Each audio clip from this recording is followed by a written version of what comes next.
David Katzmeyer from CNET. I'm standing with the 70-inch Vizio E601i A3. This is a relatively inexpensive 70-inch LED TV, right around $2,000 right now, and we consider it probably the best value among large-screen LED TVs. There's also a 60-inch version. I deal with that in another review, but it's a equally excellent value. This Vizio TV delivers all the features you'd expect, including smart TV. It also has pretty slick styling, and of course the picture quality really decent. So we'll get to all that in a little bit. Let's start with the design though. The frame around the edge of this TV is really thin, so when you have it in a room it looks almost all picture, and that's pretty much a good thing with a TV this large. It tries to be as understated as possible. The bezel here is a little bit thicker along the bottom. The stand does not swivel. The TV, of course, seen from the side is extremely thin as you'd expect from an LED TV, so all told, pretty discreet for a 70-incher. We mentioned Smart TV. Vizio's suite has excellent content that includes Amazon Instant, Hulu Plus, Netflix. All the big players are there, and there's also plenty of audio, including Rhapsody and Pandora. So really one of the best content selections out there among Smart TV suites. The interface itself does seem a little dated. It pops up along the bottom. You can only see 4 at a time, so it's a lot of scrolling if you have a lot of apps installed.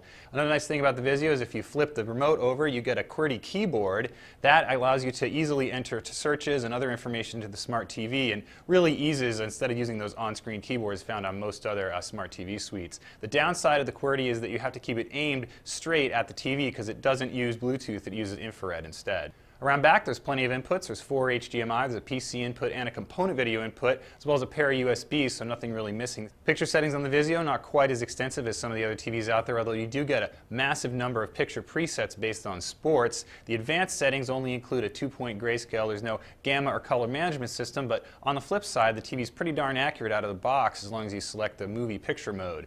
The picture quality on the Vizio compares well with a lot of the other LED TVs out there, although it's not among the best. One of its weaknesses is a relatively light black level, so you don't get those deep inky blacks we've seen on some of the large screen plasmas and some of the very best LED TVs.